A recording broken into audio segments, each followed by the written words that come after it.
Salam Philadelphia, kasih persaudaraan, shalom.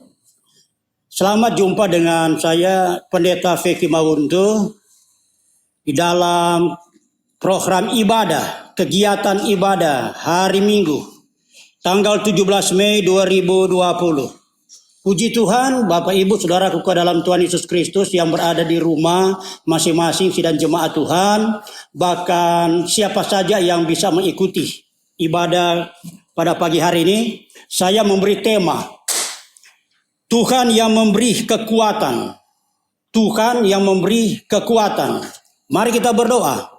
Terpujilah Engkau Bapa di surga, kami mengucap syukur karena kasih kemurahan kebaikan Tuhan kami boleh alami sampai hari ini. Kami sudah memuliakan, memuji Tuhan, dan saatnya kami akan mendengarkan kebenaran firman Allah. Kami percaya Roh Kudus mengurapi kami semuanya. Dan Roh Kudus membuat kami mengerti kebenaran firman Allah. Di dalam nama Yesus, haleluya. Amin. Puji Tuhan. Filipi pasal 4 ayat 12. Aku tahu apa itu kekurangan dan aku tahu apa itu kelimpahan. Dan dalam segala hal dan dalam segala perkara tidak ada sesuatu yang merupakan rahasia bagiku. Baik dalam hal kenyang maupun dalam hal kelaparan, baik dalam hal kelimpahan maupun dalam hal kekurangan. Ayat 13, segala perkara dapat kutanggung di dalam Dia yang memberi kekuatan kepadaku. Firman Allah ini ditulis dan disampaikan oleh Rasul Paulus kepada jemaat yang ada di Filipi. Ketika itu Rasul Paulus berada di penjara bukan karena melakukan kejahatan, tetapi karena Injil. Pada waktu Rasul Paulus melakukan penganiayaan dan pembunuhan orang Kristen, Rasul Paulus tidak dipenjarakan. Tetapi ketika dia memberitakan Injil, memberitakan berita baik, memberitakan berita keselamatan, ternyata Rasul Paulus dipenjarakan. Di penjara tidak bisa membatasi Rasul Paulus untuk menyampaikan firman Allah. Bahkan ia tulis tulisan firman Allah yang dia berikan kepada jemaat di Filipi. Paulus katakan, aku tahu apa itu kekurangan dan aku tahu apa itu kelimpahan. Di dalam konteks Filipi pasal 4 ayat 10 sampai 19, Lembaga Alkitab Indonesia memberi judul Terima kasih atas pemberian jemaat. Rasul Paulus mengingat ketika dia melaksanakan pelayanan, banyak kali dia dibantu oleh jemaat yang ada di Filipi. Itulah sebabnya dia kirim surat kepada jemaat.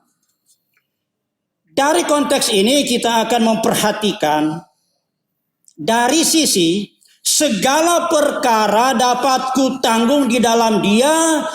Karena apa? Yesus Tuhan yang memberi kekuatan kepada Rasul Paulus. Ketika dia memberitakan Injil sampai dia di penjara, ternyata dia bisa kuat karena Tuhan. Ini yang kita akan cari tahu dalam kebenaran firman Allah. Sebagai orang Kristen di hari-hari ini, kita perlu memiliki suatu kehidupan yang ada di dalam Yesus Kristus. Kita perlu belajar mencukupkan diri dari segala yang kita perlukan. Kita perlu belajar mencukupkan diri dan ada ucapan syukur di dalam doa. Ada ucapan syukur dalam doa. Dan bahkan dalam segala perkara ada ucapan syukur. Ada 3 hal yang akan kita pelajari. Yang pertama,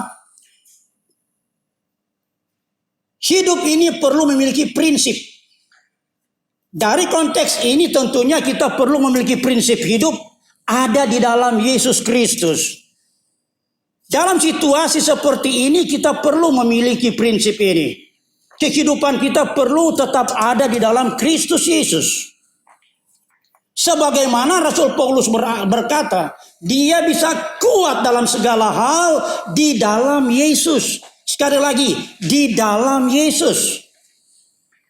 Saya percaya bahwa semua orang-orang yang percaya Tuhan, anak-anak Tuhan, dalam situasi kondisi yang belum menentu kapan selesainya COVID-19 ini, kita perlu hidup di dalam Yesus Kristus. Pertanyaannya, bagaimana kita hidup dalam Yesus supaya kita kuat menghadapi segala hal, kesulitan. Ya, Yohanes 15 ayat 5 sampai ayatnya yang ke-7, Yesus berkata, "Akulah pokok anggur dan kamulah ranting-rantingnya.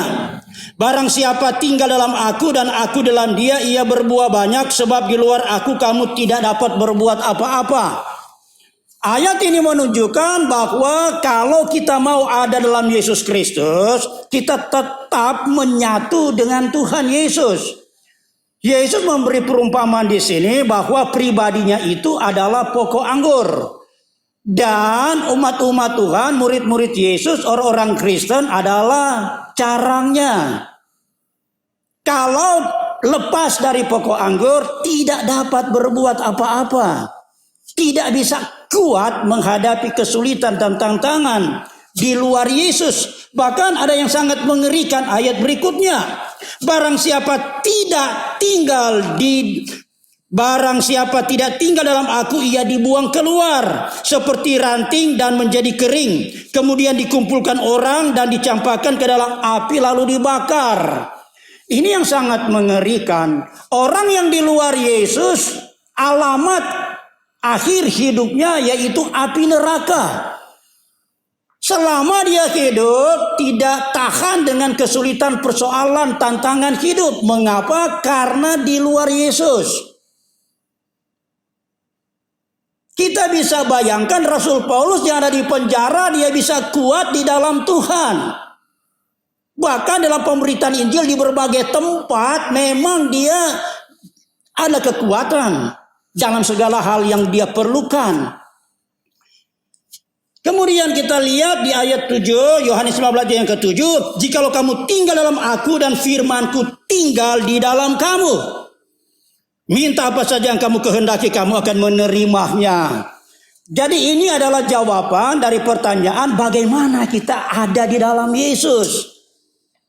Jelasnya kita ada dalam Yesus ketika firman Allah ada di dalam kehidupan kita. Dan kita ada di sekitar firman. Siapakah firman itu? Allah adalah firman. Yohanes 1 ayat 1. Pada mulanya adalah firman. Allah itu adalah firman. Ayat 14, firman menjadi manusia adalah Yesus Kristus. Jadi kalau kita mau hidup di dalam Yesus, kita perlu kehidupan hari-hari hidup di dalam kebenaran firman. Firman Allah punya daya cipta, menjadikan langit, bumi, dan segala isinya. Firman Allah punya daya cipta, mengadakan tidak ada menjadi ada. Itulah sebabnya kita tidak perlu takut, tidak perlu khawatir di hari-hari kesulitan seperti yang kita sedang alami dan bangsa-bangsa. Berita baiknya yang hebat, yang luar biasa, di dalam Yesus ada jaminan. Ya, bisa terjadi hal-hal yang supranatural. Ini tentunya yang kita harapkan. Luar biasa, saudaraku dalam Tuhan Yesus Kristus dan jemaat Tuhan yang ada di rumah. Kita perhatikan ini. Dan bagian yang kedua, belajar mencukupkan diri dalam segala keadaan. Filipi pasal 4 ayat 11, "Ku katakan ini," Rasul Paulus katakan ini, apa itu? "Bukanlah karena kekurangan, sebab aku telah belajar mencukupkan diri dalam segala keadaan." Wow, luar biasa saudara. Bukan hanya belajar kebenaran firman. Ya, bukan hanya kita belajar bagaimana kita ada di hadirat Tuhan, memuliakan, memuji dan mengagungkan Tuhan dan bisa melayani. Tetapi yang sangat menarik, belajar untuk bisa mencukupkan diri dalam segala keperluan setiap hari. Ya, di hari-hari ini kita perlu belajar untuk mencukupkan diri. Karena apa? Perekonomian sekarang lagi menurun, banyak orang yang kehilangan pekerjaan, income ada yang ada pemasukan dan tidak. Tapi sebagai orang yang percaya di dalam Yesus Kristus, di dalam hidup dalam kebenaran firman, maka firman itu punya daya cipta yang hebat. Dan kita diingatkan agar supaya kita bisa mencukupkan diri. Di hari-hari ini kita perlu belajar ini. Ya, untuk persiapan kita setelah selesai berakhirnya ini COVID-19, kembali seperti biasa kita terbiasa dan belajar untuk mencukupkan diri dalam segala perkara.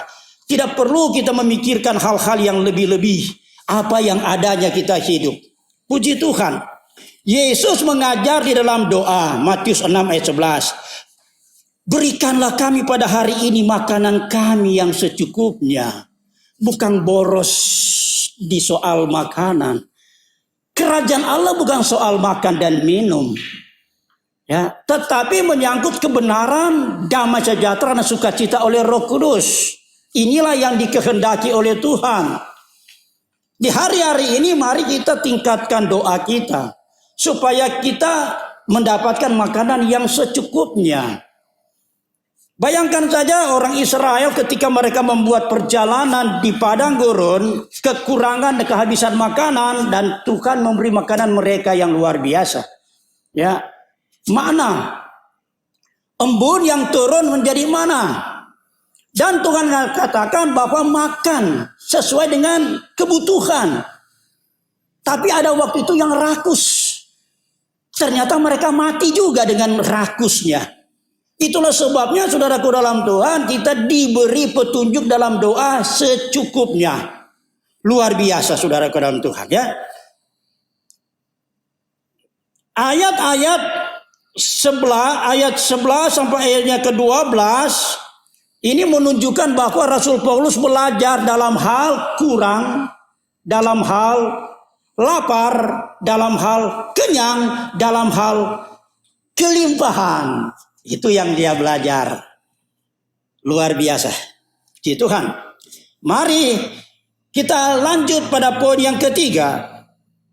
Ada ucapan syukur dan doa. Mengapa Paulus ada ucapan syukur? Disebabkan karena pasal 4 ayat 14. Namun baik juga perbuatanmu. Ada pujian Paulus kepada jemaat yang ada di Filipi. Bahwa kamu telah mengambil bagian dalam kesusahanku. Kesusahan apa ini? Ya. Kalau kita perhatikan ayat 15 dan 16, ketika Rasul Paulus mulai pertama-tama memberitakan Injil, jemaat Filipi yang membantu dia dalam segala apa yang dia butuhkan. Itulah sebabnya Rasul Paulus mengucap syukur karena jemaat di Filipi, mereka ini telah mengambil bagian dalam kesusahannya. Bahkan dalam pasal 1, Filipi pasal 1, Rasul Paulus katakan bahwa Tuhan yang sudah memulaikan pelayanan ini dari awal, pemberitaan Injil Tuhan akan menyertai terus sampai pada kedatangan Tuhan. Buktinya sampai hari-hari ini pemberitaan firman, pemberitaan Injil tetap diberitakan. Yang luar biasa di hari-hari ini pemberitaan firman Tuhan melalui live streaming itu bisa menjangkau siapa saja. Tidak dibatasi oleh tembok. Ini yang hal yang dahsyat.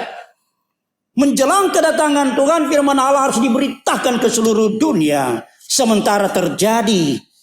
Ini yang Rasul Paulus alami ketika dia ada di Makedonia, dia ada di Tesalonika. Pemberian daripada jemaat di Filipi begitu banyak, bahkan berlimpah. Oh, ini luar biasa saudaraku dalam Tuhan. Saya percaya bahwa hamba-hamba Tuhan, gembala-gembala sidang berada di berbagai tempat dan di gereja apa saja. Saya percaya bahwa jemaat Tuhan bisa digerakkan Tuhan dan ada kepedulian untuk melihat hamba-hamba Tuhan, pelayan-pelayan memberi apa saja sebagaimana Paulus alami. Bahkan dia sampai di penjara, dia mengalami pemeliharaan Tuhan. Itulah sebabnya Rasul Paulus mengucap syukur di sini. Puji Tuhan.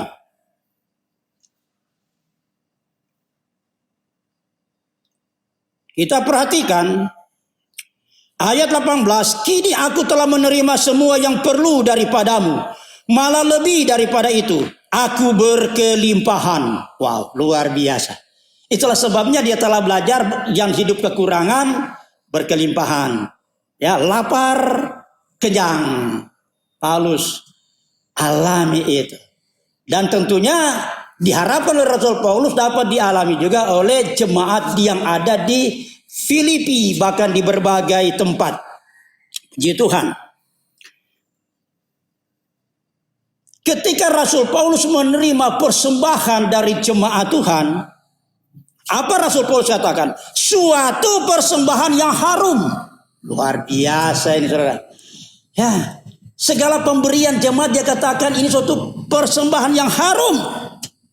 Berbau harum, enak. Suatu korban yang disukai, yang berkenan kepada Allah. Dahsyat sekali. Ya.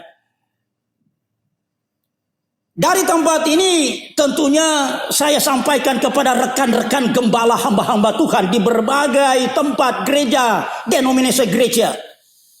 Di hari-hari ini pastinya kita menerima persembahan dari jemaat. Apa saja yang mereka bisa beri, itu merupakan suatu korban, ya, yang berkenan, yang disukai dan yang berkenan kepada Tuhan. Suatu persembahan yang harum. Sehingga ada doa Paulus ini dahsyat sekali. Dan doa ini saya doakan saudaraku dalam Tuhan. Sebagai gembala saya berdoa ini. Karena kami juga boleh mengalami bagaimana Tuhan bekerja memelihara kami di tengah kesulitan yang dialami hari-hari ini. Doa Paulus apa? Ayat 19. Allahku akan memenuhi segala keperluanmu jemaat. Ya, menurut kekayaan dan kemuliaannya dalam Kristus Yesus. Wow, haleluya. Saya berdoa Tuhan memenuhi segala keperluan jemaat Tuhan. Menurut kekayaan Tuhan yang menjadikan langit dan bumi dan segala isinya. Tuhan memberkati, Tuhan memelihara umat Allah. Memelihara semua umat-umat Tuhan, jemaat Tuhan. Orang-orang Kristen di berbagai tempat. Di dalam nama Yesus terjadilah pemeliharaan Tuhan. Dalam nama Yesus tidak akan berkekurangan. Tuhan akan cukupkan makanan, minuman, segala keperluan kebutuhan. Doa saya, Tuhan yang mengajarkan dalam nama Yesus terjadi menurut kekayaan bahkan kemurahan Tuhan. Haleluya. Dengan segala kemuliaannya yang luar biasa dalam Yesus Kristus. Ini punya tujuan ini saudaraku dalam Tuhan. Ayat 20 tujuannya apa? Dimuliakanlah Allah dan Bapa kita selama-lamanya. Dimuliakanlah Allah. Tuhan kita yang dimuliakan. Bukan denominasi gereja. Bukan pribadi gembala hamba Tuhan pendeta. Tidak. Bukan juga jemaat yang dengan rela memberi bantuan dan apa saja yang mereka beri di dalam pelayanan pekerjaan Tuhan melalui pelayan-pelayan. Tapi saudaraku dalam Tuhan, tujuannya bagi Bapa di surga Yesus Tuhan kita, segala kemuliaan hanya bagi Dia untuk selama-lamanya. Saudaraku dalam Tuhan Yesus Kristus, jikalau seseorang atau anak Tuhan, orang Kristen yang hidup di dalam Yesus, firman di dalam hidupnya dan hidupnya itu ada di sekitar kebenaran firman Allah, dan juga ya bisa mengatur, mencukupkan keperluan kebutuhan, mencukupkan diri, belajar mencukupkan diri dalam situasi seperti ini, serta ada ucapan syukur, ada doa kepada Tuhan. Firman Allah bisa jamin pribadi kita, orang-orang yang percaya Tuhan, bisa ada kekuatan menghadapi kesulitan seperti ini. Ya, karena apa? Tuhan yang memberi kekuatan. Tuhan yang memberi kekuatan. Sebagaimana Rasul Paulus katakan, segala perkara dapat kutanggung di dalam Dia yang memberi kekuatan kepadaku. Haleluya. Ingat 3 hal. Pertama apa? Hidup di dalam Yesus. Firman dalam hidup kita, kita dalam firman. Yang kedua apa? Mencukupkan diri. Mencukupkan diri dalam segala hal, setiap hari. Ketiga apa? Ada ucapan syukur dan doa. Dan doa yang hebat, Allahku akan memenuhi segala keperluanmu menurut kekayaan dan kemuliaan yang dari Tuhan. Amin. Puji Tuhan. Haleluya. Kita akan nyanyikan pujian bagi Yesus Tuhan kita. Sesudah itu kita akan akhiri ibadah ini di dalam doa. Kita nyanyi dulu puji-pujian.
Bahkan doa kami dalam nama Yesus, keajaiban Tuhan terjadi bagi bangsa ini.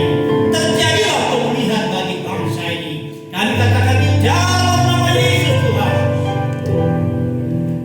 Virus corona ini kami perkatakan berakhir dalam nama Yesus. Terjadilah pemulihan perekonomian bangsa kami ini. Terima kasih Bapa di surga, mengucap syukur. Biarlah kami tetap ada di dalam Tuhan. Kami bisa mencukupkan diri dalam segala keadaan. Kami mau belajar di hari-hari ini. Bahkan kami ada ucapan syukur dalam segala hal. Ada doa yang luar biasa bahwa sesungguhnya Allah yang menjadikan langit bumi dan segala isinya berkuasa memelihara kami menurut kekayaan dan kemuliaan-Mu yang hebat dan dahsyat adanya. Nyatakan pemeliharaan bagi bangsa kami ini, bagi setiap pribadi anak-anak Tuhan. Mengucap syukur kepada surga. Terima kasih bagi jemaat Tuhan yang sudah mendengarkan firman Allah, mereka yang ada di rumah masing-masing. Bahkan siapa saja yang boleh mendengar kebenaran firman Allah ini, kami percaya kami memperoleh kekuatan dari Tuhan. Tuhan yang menguatkan kami semuanya. Terjadilah dalam nama Yesus. Kami boleh berkata segala perkara dapat kami tanggung di dalam Tuhan yang memberi kekuatan bagi kami semuanya. Terima kasih kepada surga, mengucap syukur buat kebenaran firman Allah. Tuhanlah yang memberkati kami semua dengan berkat kelimpahan. Dan kami katakan di dalam nama segala penyakit apapun tidak bisa menimpa kami. Bahkan kami berdoa untuk orang-orang sakit, apa saja di rumah sakit, sakit dari siapa saja. Lebih khusus yang sedang menderita penyakit oleh karena virus corona, Tuhan yang sembuhkan, Tuhan yang memulihkan dalam nama Yesus. Marilah Tuhan menyinari kami dengan wajah. Berilah kami kasih karunia demi kasih karunia semakin melimpah. Marilah Tuhan hadapkan wajah-Mu bagi kami, dan Tuhan memberi kami damai sejahtera yang menguasai hati dan pikiran kami. Dalam nama Yesus, kami percaya satu nama yang berkuasa di sorga di bumi, yaitu nama Yesus adalah Tuhan. Immanuel, Allah beserta kami hari ini, seumur hidup, sepanjang hidup yang terpercayakan bagi kami. Terpujilah Bapa di surga. Kami akhiri tamatkan ibadah ini dengan ucapan syukur di dalam berkat nama Tuhan Yesus Kristus yang percaya kepada